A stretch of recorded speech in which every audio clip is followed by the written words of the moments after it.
Despite the received wisdom of our times, as propagated by feminists, there is a great weight of evidence to suggest that men suffer domestic violence and abuse at rates comparable to women. Martin Fiebert, in 2012, in his References Examining Assaults by Women on Their Spouses or Male Partners, an annotated bibliography review with a sample size of 371,600, found that women are as physically aggressive or more aggressive than men in their relationships with their spouses or male partners.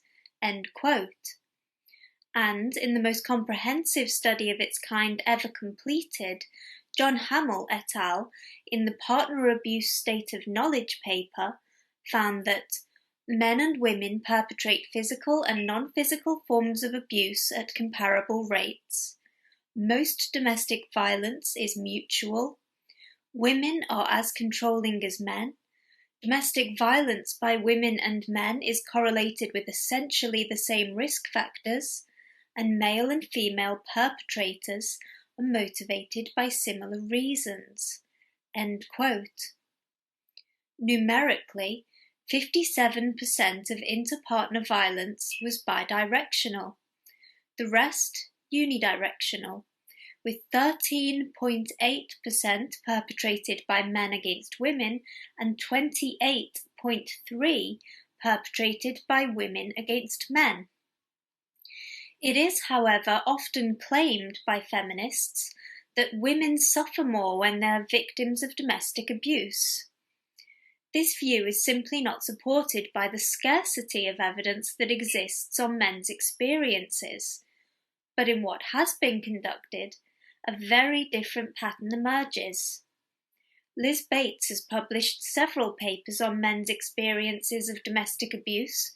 She's found that men were likely to respond with depression, difficulty sleeping, low self-esteem, fear, anxiety, panic attacks, and isolation from friends and family, like women victims, but that men were much more likely than women to externalize their pain through heavy drinking or suicide, for example. But because of the feminist narrative, men who are victims lack support comparable to women victims, and the result is unnecessary suffering. Now I'll explore the knock-on effects of domestic abuse and how they feed into other recognized men's issues. The major knock-on effect of domestic abuse is a deterioration of mental and emotional health. Domestic abuse is associated with increased likelihood of diagnoses across the spectrum of mental health disorders, including psychoses, as well as increased likelihood of escaping into substance abuse. As men suffer the direct consequences of victimization, though, public campaigns emphasizing "Believe Women" leave men's accounts of what they've experienced to be held in suspicion, unless the woman in question or witnesses verify his account of events. If no witness is forthcoming and she disputes his account, perhaps claiming that he, the victim of her abuse, is the actual abuser, then the feminist "Believe the Woman" template has the effect of rendering an already broken man, a man likely to be anxious, depressed, or in the worst cases suffering symptoms of PTSD, more vulnerable to increasing his negative symptoms. The Welsh survey, carried out by the Families Need Fathers Both Parents Matter Cymru in 2017, uncovered the fact that of 681 victims, over half did not expect to be believed if they shared their experiences, and more disturbingly, that they had good reason, because 69.7% reported having faced sex-based prejudice when they did report their abuse, police telling them to man up, social workers assuming they were the perpetrator, and DV support services asking them questions to determine whether their partner was the real victim. What was already a harrowing experience can morph into sheer panic and terror as society eyes an abused man as a liar and abuser, while his female assailant wags an accusatory finger, exponentially increasing his abuse, with the likelihood of punitive actions from wider society, mob aggression, social shunning, loss of children, potential police and court interventions, and so on. Many men who are victims of abuse stay in that situation because they know that courts are not unlikely to take his children away from him and hand them back to a woman he knows to be an abuser, which would leave him unable to protect his children and leave his children more likely to struggle at school, struggle with behavioural problems, be more likely to engage in criminal behaviour, substance misuse, and to become addicted, have lower levels of self-respect and poorer self-regulation, engage in sexual activity younger, and be more likely to have or cause a teenage pregnancy, and risk psychiatric disease and suicide. These men are essentially held hostage by a society that gives them no recourse. So why doesn't he just leave her? Strikes me as a heartless question. But what if he does? The number of shelters available to abused men is shockingly small, with only 31 beds specifically for men in the UK and 105 in total potentially available, as compared to nearly 4,500 available to women, and there's almost a complete lack of provision for men with children. So where does he go? According to the Office of National Statistics, about 4.2% of men and 7.9% of women suffered domestic abuse in the year from March 2017 to March 2018. The number of male victims is likely to be significantly greater than recorded by the ONS because, as Dr. Sarah Wallace from the University of South Wales said to the BBC last year, there were numerous reasons why domestic violence and abuse was not reported by both men and women, including a fear of retaliation or a lack of trust or confidence in the police. However, she said, the issue of underreporting is even more pronounced amongst men. They fear appearing unmanly, shame, embarrassment, and a failure to live up to masculine ideals. Regardless, even if only 4.2% of men and 7.9% of women in the general population experience domestic abuse, and the experience of or risk of domestic or sexual abuse is identified as a priority category for councils to house those who become homeless for that reason, one would expect at the very least comparable numbers of people to be housed after having experienced or being at risk of abuse. However, of the 56,000 applications under the main homelessness category in England that year, only 2% were rehoused as a result of becoming homeless due to experience of or risk of abuse. There's no breakdown of what sex ratio this 2% comprised of published. In Wales, of 13,950 men in need of housing, only 5,232 were successfully housed, substantially fewer than women, despite substantially more men being deemed eligible, homeless, and subject to a duty to help to secure housing. Local authorities' counts and estimates show that on a snapshot night in autumn 2017, 4,715 people slept rough. 84% of these rough sleepers were men. Rough sleeping subtracts 3 decades from life expectancy. But it's not only rough sleeping that can prematurely end the lives of men who've been victims of domestic abuse.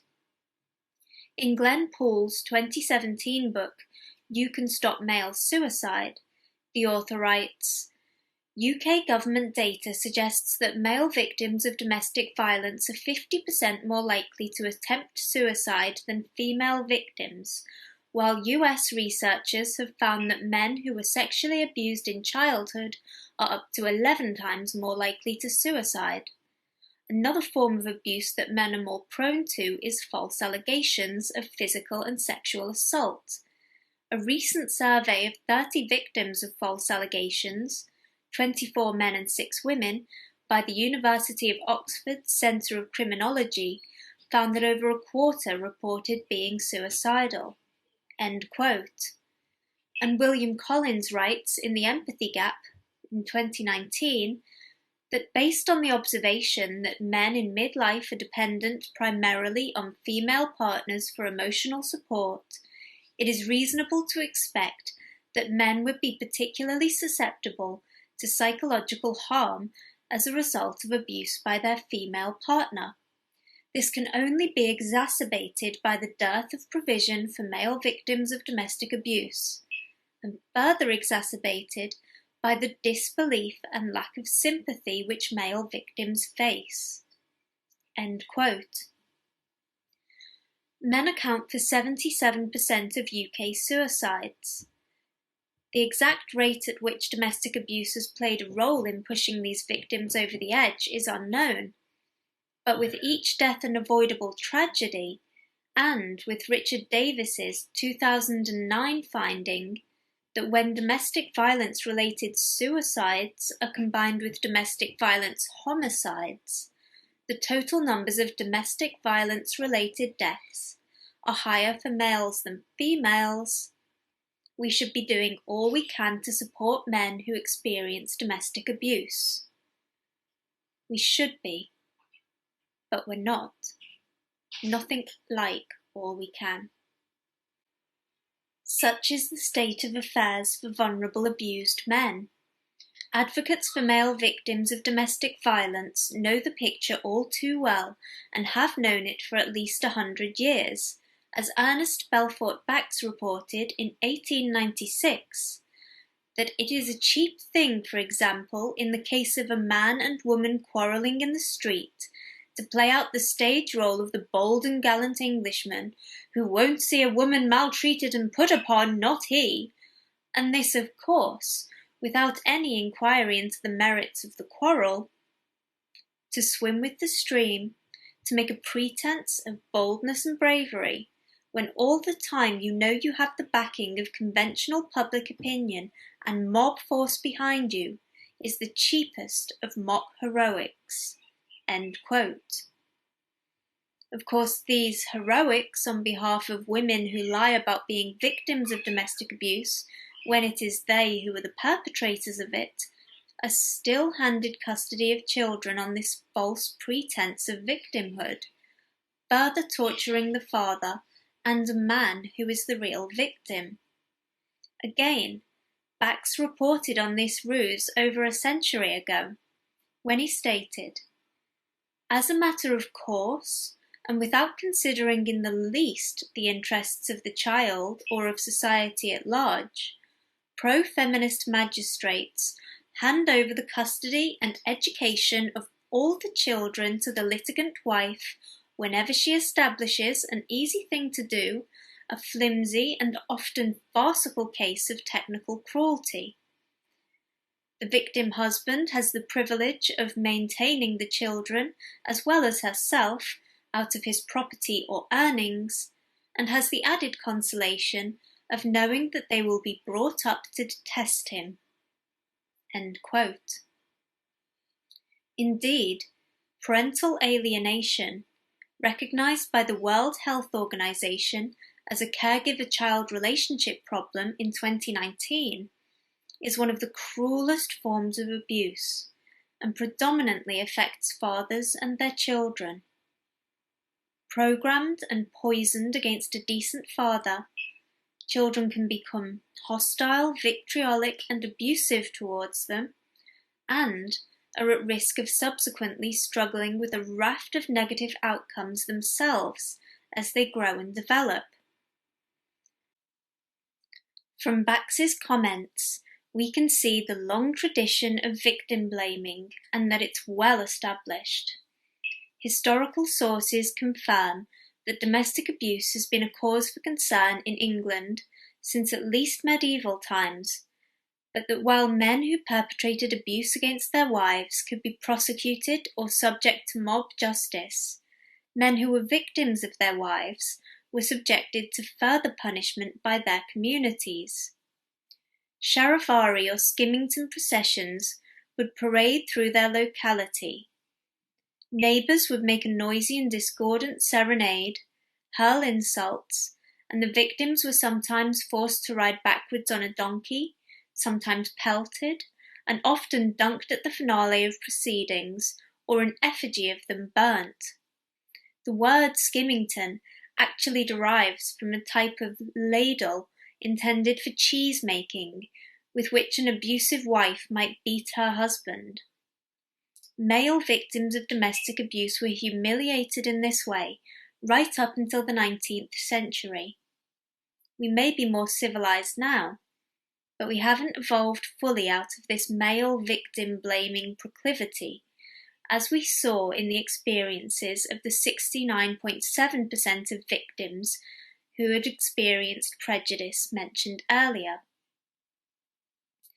Conducting research and speaking the truth is vital, including in politics, where I'd like to tip my hat to Philip Davies MP for being so committed to sex equality and justice, including in the area of domestic abuse, wherein he rightly advocates for parental alienation and false allegations to be considered forms of abuse. We may, though, need to emphasize other factors that prove to be a makeshift in turning the feminist narrative around.